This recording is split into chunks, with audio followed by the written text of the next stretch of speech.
कहानी की शुरुआत में दिखाया जाता है पीटर क्विल नाम के एक बच्चे को जिसकी मॉम की कैंसर की वजह से मृत्यु हो गई है। अपनी मॉम की मौत के दुख से वो भागता हुआ प्लेग्राउंड में आ जाता है और तभी यहाँ पर एक एलियन शिप आता है जो पीटर का अपहरण कर लेते हैं। इन एलियंस को रेवेजर्स कहा जाता है। ये चोर और स्मगलर है जिनके लीडर का नाम योंडू है। वक्त बीतता है और 26 साल बीत जाते हैं। पीटर अब जवान हो चुका है। योंडू पीटर को एक मोराग नाम के दूसरे ग्रह पर ऑर्ब नाम की एक चीज़ चुराने के लिए भेजता है। पीटर को डांस और गाने का बहुत शौक है, इसीलिए वो डांस करते करते उस जगह तक पहुंच जाता है और वहां से ऑर्ब चुरा लेता है। और तभी यहाँ पर कुछ दूसरे एलियंस उस पर हमला कर देते हैं जो रोनन के लिए काम करते हैं, लेकिन पीटर यहाँ से ऑर्ब लेकर निकलने में कामयाब हो जाता है। इसके बाद योंडू पीटर को कहता है कि मेरे पास ऑर्ब लेकर आओ, लेकिन पीटर साफ साफ मना कर देता है। वो कहता है कि मैं तुम्हारे पास ऑर्ब लेकर नहीं आऊँगा। योंडू पीटर की इस बात से गुस्सा हो जाता है और वो कहता है कि चारों तरफ इस बात को फैला दो, जो भी पीटर को मेरे पास जिंदा लाएगा उसे मैं अच्छा खासा इनाम दूंगा। वहीं दूसरी तरफ रोनन को दिखाया जाता है जो हाला प्लेनेट से है। इनको क्री कहा जाता है। रोनन का आदमी उसे बताता है कि हम ऑर्ब लाने में कामयाब नहीं रहे। पीटर नाम का एक आदमी उसे लेकर भाग गया। इस बात से रोनन को गुस्सा आता है। वो कहता है कि थैनोस से हमने वादा किया था कि हम उसे ऑर्ब देंगे और बदले में वो नोवा साम्राज्य की राजधानी जेंडार को हमेशा के लिए ध्वस्त कर देगा। रोनन जेंडार वालों को अपना सबसे बड़ा दुश्मन समझता है। यहाँ पर उसके साथ थैनोस की दो गोद ली हुई बेटियां भी होती हैं। एक का नाम गमोरा होता है और दूसरी का नेब्यूला। रोनन गमोरा को पीटर के पीछे ऑर्ब लेने के लिए भेजता है। वहीं पीटर को दिखाया जाता है जो नोवा की राजधानी जेंडार पहुंच जाता है और वहां पर उससे मिलता है जो ऑर्ब खरीदना चाहता है। पर जब वो उसके मुंह से रोनन का नाम सुनता है तो वो ऑर्ब खरीदने से मना कर देता है, क्योंकि वो जानता है कि रोनन जेंडार वासियों से नफरत करता है और अगर उसने ऑर्ब खरीदा तो रोनन उसे जिंदा नहीं छोड़ेगा। वो उसे अपनी दुकान से बाहर निकाल देता है। तभी बाहर गमोरा आ जाती है और वो रोनन से ऑर्ब छीनने की कोशिश करती है। यहाँ पर ऑर्ब हासिल करने के लिए दो और एलियंस आ जाते हैं। एक का नाम होता है ग्रूट जो कि पेड़ की तरह दिखता है और दूसरे का नाम होता है रॉकेट जो कि रकून जानवर की तरह दिखता है। ये पीटर को पकड़ लेते हैं। दरअसल इन्हें उस इनाम का लालच है जो योंडू ने पीटर के ऊपर रखा है, पर इससे पहले कि ये पीटर को योंडू तक पहुंचाते यहाँ पर जेंडार की पुलिस आ जाती है और इन चारों को गिरफ्तार करके जेल में भेज देती है। जेल में दिखाया जाता है कि गमोरा से सब नफरत करते हैं क्योंकि वो थैनोस की गोद ली हुई बेटी है और रोनन के लिए काम करती है।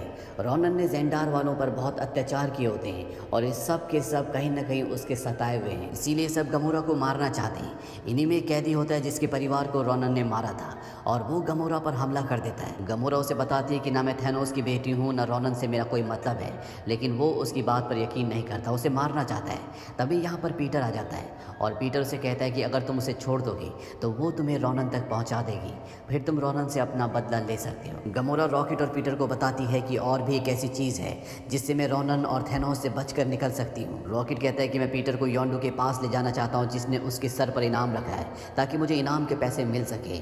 गमोरा कहते हैं कि मैं तुम्हें एक ऐसे आदमी के पास ले जा सकती हूँ जो हमसे ऑर्ब खरीद लेगा और इसके बदले हमें बेशकीमती दौलत मिलेगी जिसे हम बांट लेंगे। और अब ये सब के सब यहाँ से भागने की प्लानिंग करते हैं और अगले दिन ही पीटर, गमोरा, ग्रूट, रॉकेट और वो कैदी जो रोनन से बदला लेना चाहता है ये सब के सब जेल से भाग जाते हैं। वहीं रोनन को पता चल जाता है कि गमोरा उसे धोखा दे रही है। वो थैनोस के पास जाता है। थैनोस उसे कहता है कि तुम्हें राज करना नहीं आता, तुम्हारी वजह से गमोरा मुझसे दूर हो गई। अगली बार अगर तुम ऑर्ब के बिना आए तो मैं नोवा की राजधानी जेंडार को तो खत्म नहीं करूंगा पर तुम्हें ज़रूर कर दूंगा। वहीं पीटर, गमोरा और उसके तीनों साथियों को दिखाया जाता है जो एक दूसरे ग्रह पर पहुंच जाते हैं जहां पर ये ऑर्ब का सौदा करने वाले हैं। यहाँ पर गमोरा पीटर को बताती है कि मेरे पिता थैनोस नहीं है, उसने मेरे पूरे ग्रह को ख़त्म कर दिया, मेरे माता पिता को मेरे सामने मार दिया। इसके बाद उसने मुझे ट्रेनिंग दी ताकि मैं उसके लिए एक हथियार बनकर काम करूं। और जब मुझे पता चला कि थैनोस इस ऑर्ब के लिए एक पूरे ग्रह को ख़त्म करने के लिए तैयार है तो मुझसे रहा नहीं गया। थैनोस के लिए जो मैंने गलत काम किए थे मैं उसका प्रायश्चित करना चाहती हूँ, इसीलिए मैं चाहती हूँ कि रोनन तक ये ऑर्ब ना पहुँचे। इसके बाद ये उस आदमी के पास जाते हैं जिसे ये ऑर्ब बेचना चाहते हैं। इसका नाम होता है द कलेक्टर। ये वही है जिसे थॉर द डार्क वर्ल्ड में एसगार्डियंस ने रियलिटी स्टोन ईथर दिया था, क्योंकि एसगार्ड में पहले से एक स्टोन था जिसका नाम टेसरेक्ट है। अब कलेक्टर जब ऑर्ब को देखता है तो वो खुश हो जाता है और वो इन्हें बताता है कि ब्रह्मांड बनने से पहले 6 सिंगुलैरिटीज़ थी। इसके बाद ब्रह्मांड में एक विस्फोट हुआ जिससे 6 सिंगुलैरिटीज़ 6 पत्थरों में बदल गई। इन्हें इन्फिनिटी स्टोन कहा जाता है। इसे सिर्फ शक्तिशाली लोग ही संभाल सकते हैं। ये इतने शक्तिशाली होते हैं कि इसके एक प्रहार से पूरे ग्रह को ख़त्म किया जा सकता है। और जो तुम मेरे पास लाए हो ये भी एक इन्फिनिटी स्टोन है। ये सुनने के बाद कलेक्टर की गुलामी से आज़ादी के लिए ऑर्ब को पकड़ लेती है और जैसे वो पकड़ती है एक भयंकर विस्फोट होता होता है जिससे पूरी जगह ढह जाती है। पर अब पीटर एक बार फिर से उस ऑर्ब को उसी बॉल के अंदर, जिसके अंदर उसने इसे चुराया था, रख कर यहाँ से अपने बाकी साथियों के साथ निकलने लगता है। पर अब यहाँ पर रोनन और नेबुला, जो कि थैनोस की सौतेली बेटी है, वो भी आ जाते हैं। वो इनका पीछा करते हैं और इनके फ्लाइंग ऑब्जेक्ट पर हमला करते हैं। नेबुला उस फ्लाइंग ऑब्जेक्ट पर हमला करती है जिसके अंदर गमोरा होती है। उसमें एक ब्लास्ट होता है जिस वजह से वो स्पेस में फंस जाती है। यहाँ पर रोनन और नेबुला उस ऑर्ब को हासिल करके यहाँ से निकल जाते हैं। पीटर अब योंडो को अपनी इन्फॉर्मेशन देता है कि मैं यहाँ पर हूँ, अगर तुम मुझे पकड़ना चाहते हो तो आ जाओ। दरअसल वो गमोरा को बचाने के लिए ऐसा करता है क्योंकि जिस फ्लाइंग ऑब्जेक्ट में वो होता है उसमें सिर्फ एक ही इंसान आ सकता है। इसके बाद पीटर अपने फ्लाइंग ऑब्जेक्ट से निकलकर गमोरा के पास जाता है जो मरने वाली होती है। वो अपना ऑक्सीजन मास्क उसे लगा देता है जिससे उसे होश आ जाता है और अब उसे ऑक्सीजन नहीं मिला तो वो भी मर जाएगा। पर तभी यहाँ पर योंडो अपनी सेना के साथ आ जाता है और वो इन दोनों को पकड़ लेते हैं जिससे इन दोनों की जान बच जाती है। इसीलिए पीटर ने योंडो को यहाँ पर बुलाया था। योंडो पीटर से बहुत नाराज़ होता है क्योंकि उसने उसे धोखा दिया था, इसीलिए वो उसे मारना चाहता है। पीटर उसे कहता है कि इस वक्त हमें आपसी बैर छोड़कर रोनन का सामना करना चाहिए। उसके पास इन्फिनिटी स्टोन है, वो उससे कई ग्रहों को ख़त्म कर देगा। पर योंडो को इस बात से कोई फ़र्क नहीं पड़ता। पर पीटर जब उसे कहता है कि तुम इन्फिनिटी स्टोन से बेशुमार दौलत कमा सकते हो तो वो मान जाता है और अब ये सब के सब रोनन का सामना करने के लिए तैयार हैं। साथ ही ये ज़ेंडार वासियों को बता देते हैं कि बहुत जल्द रोनन तुम पर हमला करने वाला है।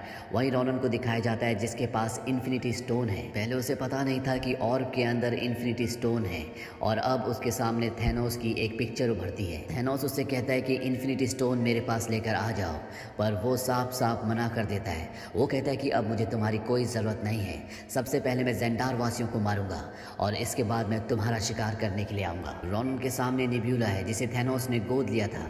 वो कहती है कि तुम मेरे पिता से बगावत कर रहे हो। रोनन कहता है तुम अगर चाहो तो अपने पिता के साथ जा सकती हो। वो कहती है कि नहीं, तुम देखो उन्होंने मेरा क्या हाल किया है। दरअसल थैनोस ने उसके ऊपर बहुत जुल्म किए होते हैं, इसीलिए वो रोनन से कहती है कि मैं तुम्हारा साथ दूंगी और इसके बाद हम थैनोस को भी ख़त्म कर देंगे। अभी सब के सब नोवा साम्राज्य को और उसकी राजधानी ज़ेंडार को ख़त्म करने के लिए निकल पड़ते हैं। वहीं पीटर और उसके सभी साथी और ज़ेंडार की पूरी आर्मी रोनन के बहुत बड़े शिप के आगे खड़ी हो जाती है और इसके बाद इन दोनों के बीच में एक भीषण लड़ाई होती है। दोनों के जंगी जहाज़ एक दूसरे पर हमला करते हैं। इसी बीच पीटर अपने साथियों के साथ रोनन के शिप के अंदर एंटर कर जाता है जहां पर वो रोनन के आदमियों पर हमला कर देता है। वहीं दूसरी तरफ ये दिखाया जाता है कि ज़ेंडार की जो आर्मी होती है वो अपने सभी फ्लाइंग ऑब्जेक्ट से रोनन के बड़े शिप के आगे एक दीवार बना देती है जिसे उसका शिप भेद नहीं पाता। और तभी रोनन के शिप के दरवाजे खुलते हैं और उसके हाथ में जो हथौड़ा होता है जिसके अंदर उसने इन्फिनिटी स्टोन को डाल दिया है, वो उससे उस दीवार पर हमला करता है और उसके एक ही प्रहार से पूरी दीवार ताश के पत्तों की तरह ढह जाती है। वहीं रोनन के शिप के एक दूसरे हिस्से में गमोरा और नेबुला, जिन दोनों को थैनोस ने गोद लिया था, वो आपस में लड़ रहे होते हैं और इसी लड़ाई के दौरान नेबुला नीचे गिरने वाली होती है। गमोरा उसके पास जाती है। वो कहती है कि तुम मेरा हाथ पकड़ो और ऊपर आ जाओ, हमें रोनन से इन्फिनिटी स्टोन हासिल करना होगा, नहीं तो वो कई ग्रहों को तबाह कर देगा। पर नेबुला उसकी बात नहीं सुनती और वो शिप से कूद जाती है। वहीं पीटर का वो साथी जो जेल से उनके साथ भाग कर आया था, जिसके पूरे परिवार को रोनन ने मार दिया था, वो रोनन के ऊपर हमला कर देता है। पर रोनन बहुत शक्तिशाली है, इसीलिए वो उसे एक हाथ से उठा देता है। पर इससे पहले कि वो उसे मारता, रॉकेट अपना स्पेसशिप लेकर रोनन के शिप के अंदर घुस जाता है जिससे यहाँ पर एक ब्लास्ट होता है और अब ये पूरा का पूरा शिप क्रैश होना शुरू हो जाता है।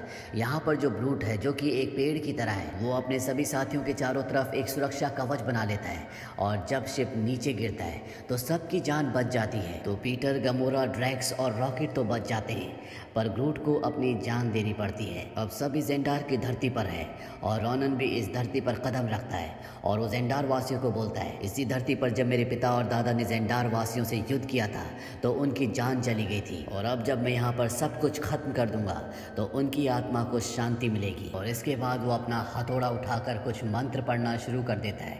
पर इससे पहले कि वो पूरे ज़ेंडार को ख़त्म करता, यहाँ पर पीटर डांस और गाना गाना शुरू कर देता है और जब रोनन उससे पूछता है कि तुम क्या कर रहे हो, वो कहता है कि मैं तुम्हारा ध्यान बटा रहा हूँ। और उसी पर ड्रैक्स, जिसके पूरे परिवार को रोनन ने मारा था, वो उसके हैमर पर फायर करता है जिससे उसका हैमर टूट जाता है और उसके अंदर से पावर स्टोन बाहर निकलता है। पीटर पावर स्टोन को पकड़ने के लिए जंप करता है क्योंकि वो नहीं चाहता कि रोनन के हाथ दोबारा पावर स्टोन आए। वो पावर स्टोन को पकड़ लेता है और उसका शरीर जलने लगता है क्योंकि कोई भी आम इंसान पावर स्टोन को नहीं पकड़ सकता, इसे सिर्फ शक्तिशाली लोग काबू कर सकते हैं, जैसे कि रोनन। और अब पीटर की जान जाने वाली होती है है कि तभी उसे गमोरा कहती है कि मेरा हाथ पकड़ो। वो गमोरा का हाथ पकड़ लेता है और इसके बाद ड्रैक्स भी पीटर के कंधे पर हाथ रखता है। रॉकेट भी ड्रैक्स का हाथ पकड़ लेता है।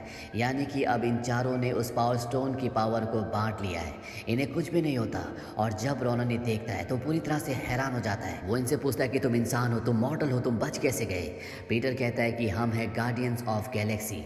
और इसके बाद पीटर के हाथ से पावर स्टोन की पावर से एक चिंगारी निकलती है और इससे रोनन का खात्मा हो जाता है। और तभी गमोरा उस बॉल को पावर स्टोन के ऊपर रख देती है जिसके अंदर वो था, और एक बार फिर से वो पावर स्टोन उसी बॉल के अंदर चला जाता है और ये सब के सब बच जाते हैं। इसके बाद पीटर उस बॉल को जिसके अंदर पावर स्टोन है उसे योंडू को दे देता है जैसा कि उसने वादा किया था। पर जब योंडू उसे खोलता है तो उसके अंदर एक खिलौना है। वहीं पीटर को दिखाया जाता है जो पावर स्टोन को नोवा साम्राज्य की आर्मी को दे देता है। यहाँ पर उसे बताया जाता है कि तुम पत्थर को इतनी देर तक अपने हाथ में इसलिए पकड़ सके क्योंकि तुम सिर्फ आधे इंसान हो। तुम्हारी मॉम तो इंसान थी पर तुम्हारे पिता नहीं। वो प्राचीन काल से कोई थे जिसके बारे में हमें कुछ नहीं पता। और इन चारों को अब गार्डियंस ऑफ द गैलेक्सी का नाम दिया जाता है। इसके बाद पीटर और उसके साथियों को बाहर ले जाया जाता है जहाँ पर ये पीटर को उसका एयरक्राफ्ट दिखाते हैं जो पहले से भी शानदार बना दिया गया होता है। और इन्हें कहा जाता है कि तुम्हारे ऊपर जितने भी क्रिमिनल चार्जेस थे वो सब के सब खत्म किए जाते हैं और आज के बाद तुम कोई भी गैरकानूनी काम नहीं करोगे। इसके बाद ये चारों के चारों अपने स्पेसशिप में बैठ जाते हैं जहाँ पर रॉकेट ने ग्रूट की जड़ को एक गमले में लगा रखा होता है और वो नन्हे पौधे के रूप में जन्म ले चुका होता है। और इसके बाद ये यहाँ से निकल जाते हैं। पोस्ट क्रेडिट सीन में दिखाया जाता है द कलेक्टर जिसके पास एक इन्फिनिटी स्टोन है। वो अपने डिस्ट्रॉय हुए शिप के अंदर अकेला बैठा हुआ है और इसी के साथ ये कहानी यहीं पर खत्म हो जाती है।